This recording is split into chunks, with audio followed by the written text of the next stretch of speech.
Have your boots been under? Hi, I'm Josh Tidlow, your cockroach historian for this video tutorial. The American cockroach, Planeta americana, has been extensively used as a model system for neurophysiology research. The animals are cheap and easy to maintain, and intact nervous system preparations stay healthy for several hours. Much of the research emphasis in the cockroach has been on describing the neural circuitry that generates the animal's fast response to approaching predators. As early as 1948, Kenneth Schroeder established that there were two key elements enabling this escape reflex: sensory structures on the animal's cerci and giant interneurons in the ventral nerve cord. Removing the cerci, or transecting the ventral nerve cord between the fifth and sixth ganglia, completely abolished the fast burst of locomotion that normally occurs after a puff of air is applied towards the animal. In the decades that followed Schroeder's research, the afferent neurons innervating mechanoreceptors on the cerci and their CNS projections were characterized using cell-fill techniques, electron microscopy, and basic electrophysiological experiments. These careful descriptions served as a foundation for discovering how walking patterns are coded in neural circuits and how other sensory modalities are integrated into complex behaviors. The cockroach gait is renowned for its speed and stability. Ongoing research in Roy Ritzman's lab and other neurophysiology labs is directed towards understanding how the cockroach alters this gait to navigate obstacles and make decisions based on photoreception. The simple nervous system is accessible for understanding how specific populations of neurons in the brain are involved in making those decisions and in forms of associative learning.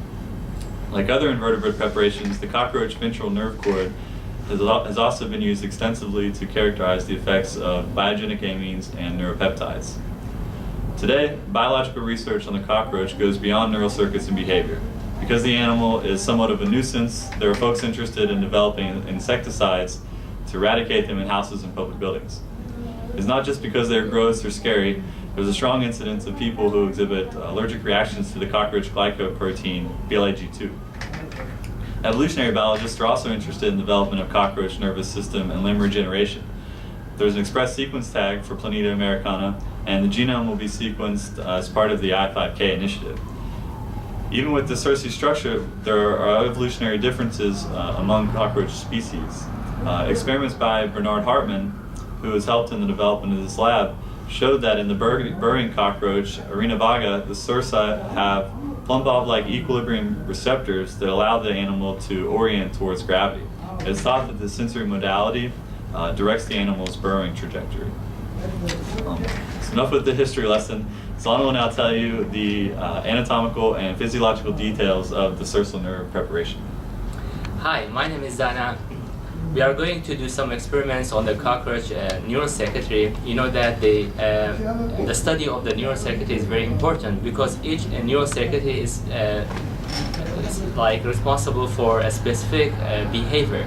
Therefore, if there is any kind of defect in the neural circuit, it leads to the abnormal behavior. Then we are going to do some experiments on the integration of the activity from the primary sensory neurons to the central nervous system on the cockroach. Then many questions arise about how the cockroach respond to the wind vibrations. Then here, sometimes when you want to step on the cockroach, you see that it runs away very quickly. Then they have, if you look at the posterior region of the cockroach, they have two cerci. On each cerci there are a lot of sensory hairs.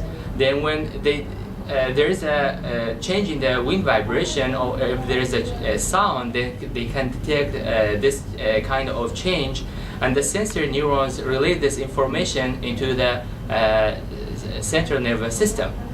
Then also we want to know how those sensory information is relating to the central neurons. Do all this information are required to get the information into the central nervous system?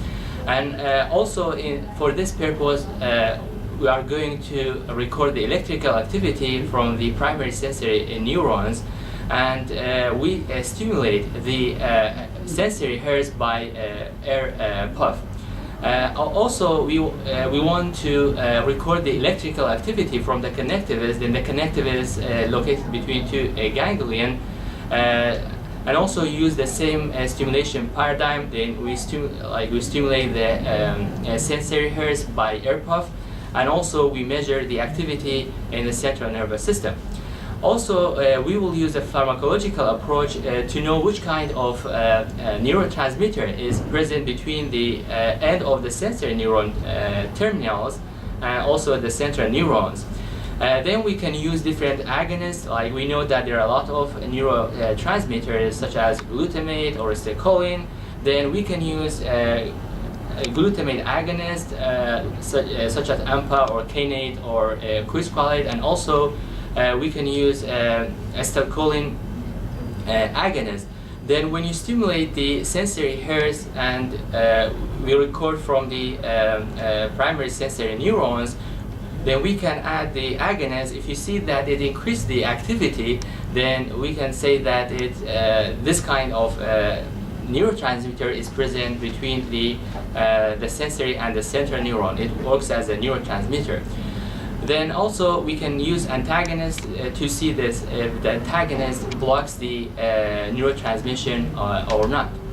Then also when we get all these measurements, we can use all these measurements to propose a model for synaptic transmission information integration and processing. And also there are a lot of computational models in cockroach and also cricket models for processing of synaptic transmission.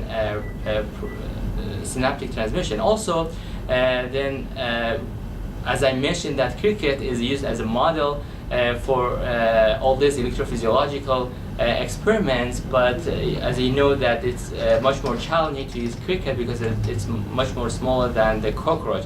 Therefore, you use cockroach as a model to understand the principle, like fundamental principles of some of electrophysiological concepts. And now we see how to use this approach, and we will do some experiments. Hi, my name is Ellen. I'll be showing you how to dissect the roach for this experiment and how to use the equipment for the electrical recordings. To anesthetize the cockroach, we put it into ice water.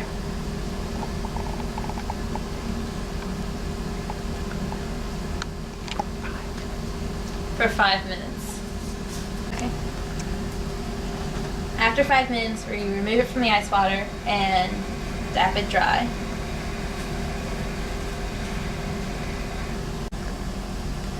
We can cut the head and the wings.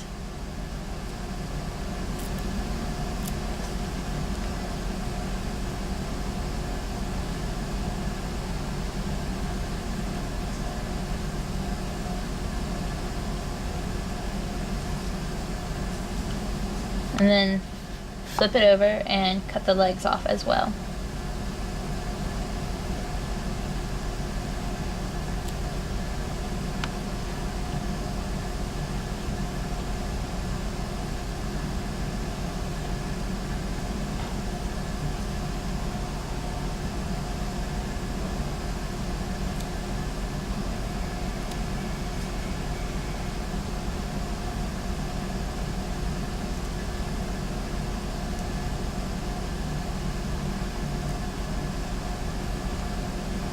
And then put it in the dish.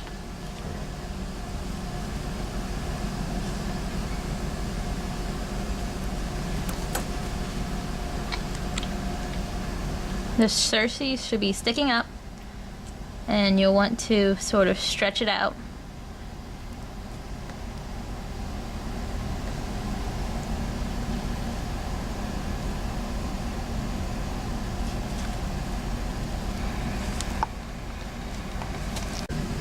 We'll then put it underneath the microscope so we can better see what we're cutting.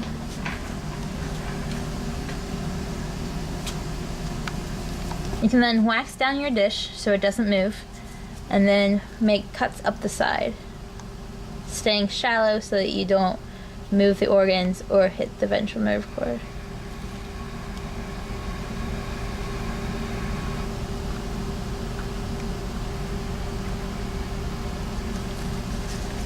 You can then take tweezers to help you remove the cuticle.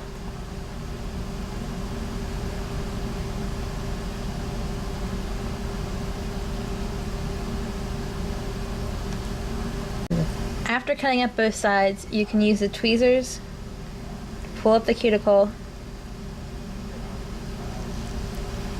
and cut it from below, and being careful to not hit the nerve cord.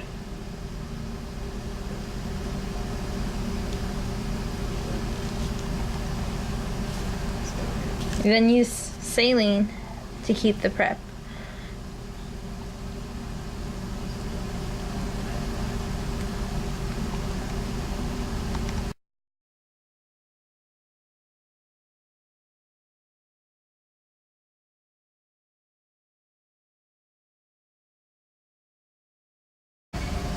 You then take your prep to the Faraday cage and wax it down so it doesn't move. You can then move your electrode, your recording electrode, towards the prep. Go for it. You want to stick the recording electrode into the saline. We'll need to suck up enough saline into the tip to cover over wire within the electrode.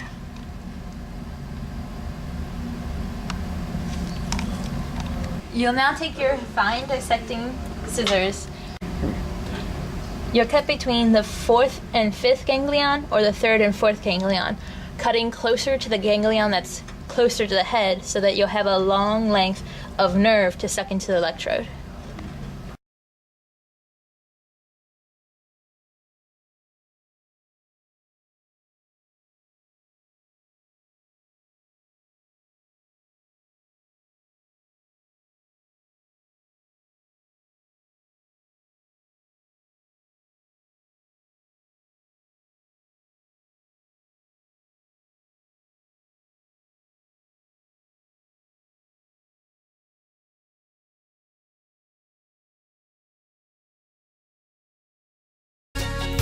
Come on in.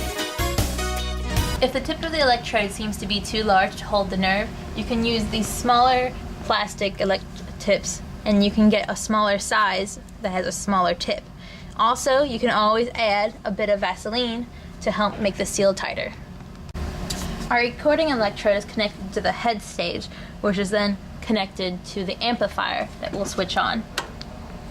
This is then connected to the A to D board that's already turned on, and this, through channel 1, will connect to the computer to record.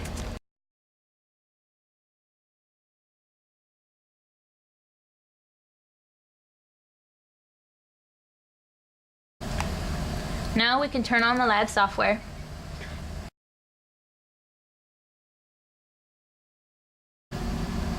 You should also follow your lab manual procedures to set up the amplifier and then record a baseline.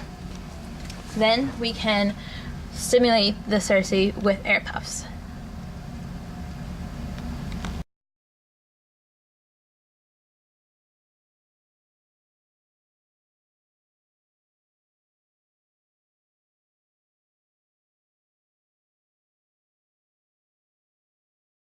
We can blow out the connective and then move the electrode to the primary circle nerve.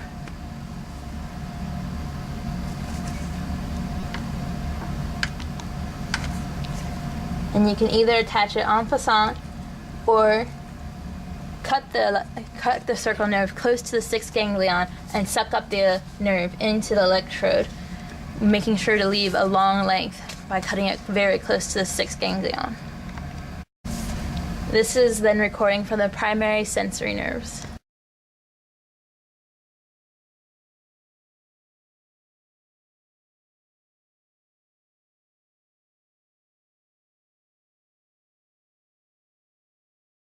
Come on in. Get a life, get a grip, get away somewhere, take a trip, take a break, take control. And then we can again repeat air puffs onto their surfaces.